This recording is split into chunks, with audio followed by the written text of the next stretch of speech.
Hello friends, welcome to my dean channel. நம்ம சேனலை subscriber பண்ணாதவங்க பண்ணிக்கோங்க. கூடவே பக்கத்தில் இருக்கிற பெல் ஐக்கானையும் கிளிக் பண்ணினீங்கன்னா நம்மளோட எல்லா அப்டேட்ஸும் உங்களுக்கு உடனுக்குடன் வரும். ஸோ வாங்க வீடியோக்குள்ள போகலாம்.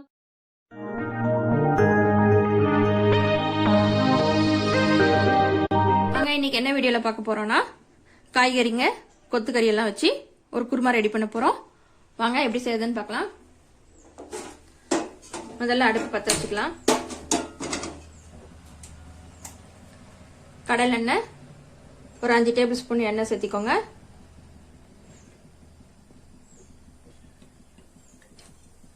எண்ணெய் சூடு ஏறட்டுங்க. பாருங்க, எண்ணெய் நல்லா சூடு ஏறிடுச்சு. ஒரு 2 3 பட்டை, 3 கிராம்பு, ஒரு ஏலக்காய் சேர்த்திக்கோங்க. கூடவே ஒரு பெரிய வெங்காயம் எடுத்து இந்த மாதிரி நறுக்கி அதை சேர்த்துக்கோங்க.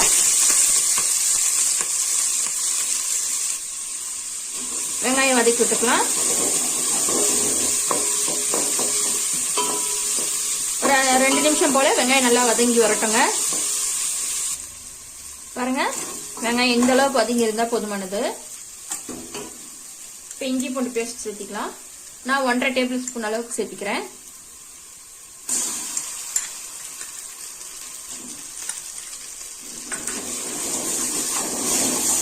இது ஒரு 10 செகண்ட் போல பச்சை வாசம் போற அளவுக்கு வதக்கலாம்.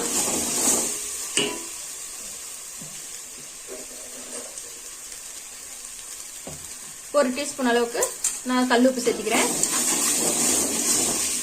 நல்லா வதக்கி விட்டுருங்க.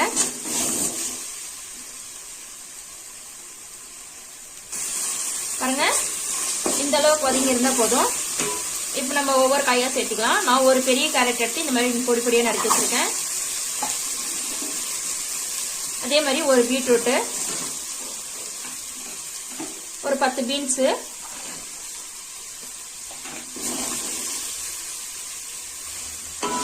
ஒரு உருளைக்கிழங்கு எடுத்து கட் பண்ணி தண்ணியில போட்டு சேர்த்து வச்சிருக்கேன்.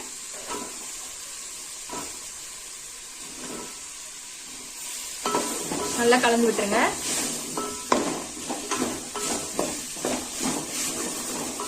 இப்ப இதுக்கு தேவையான மசாலா சேர்த்திக்கலாம். காரத்துக்கு தனி மிளகாத்தூள் 1.5 டீஸ்பூன் சேர்த்திக்கோங்க.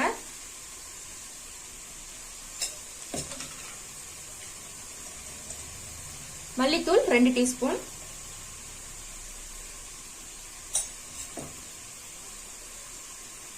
மஞ்சத்தூள் 1/4 டீஸ்பூன், கரம் மசாலா 1/2 டீஸ்பூன் சேர்த்துக்கோங்க. நல்லா கலந்து விட்டுறலாம்.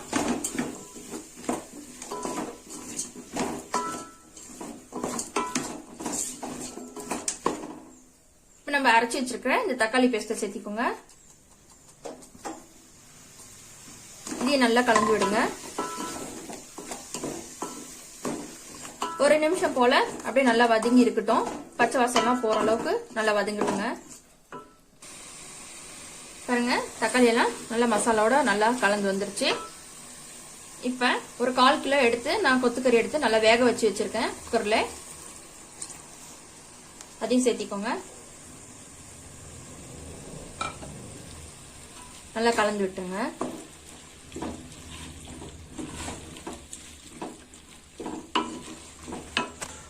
இந்த மசாலாலாம் பச்சை வாசம் போற அளவுக்கு நல்லா கொதிச்சு வரணும். காயும் வேகணும். அதனால நான் 1 கப் தண்ணி சேர்த்திருக்கேன். தேங்காய் தக்காளி அரைச்சதுனால அப்படியே மிக்ஸி கழுவி எடுத்ததுதான்.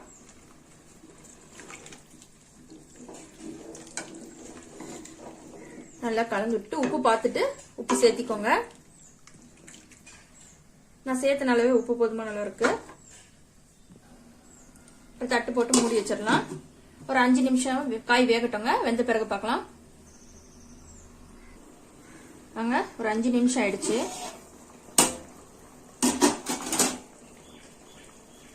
பாருங்க, நம்மளுக்கு காயெல்லாம் ஓரளவுக்கு வெந்து வந்திருக்கு. இப்ப இது கூட நான் காலிஃபிளவர், ஒரு முழு பெரிய காலிஃபிளவரா எடுத்து நல்லா சுட தண்ணி போட்டு உப்பு மஞ்சத்தூள் எல்லாம் போட்டு நல்லா கழுவி எடுத்து வச்சிருக்கேன். அதை சேர்த்திக்கோங்க.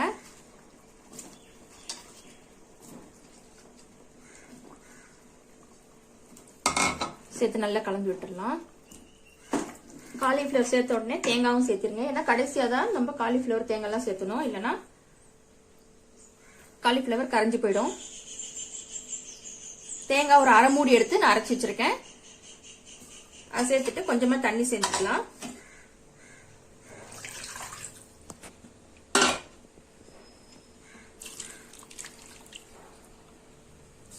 அவ்வளவுதாங்க, நல்லா கலந்து விட்டுறலாம்.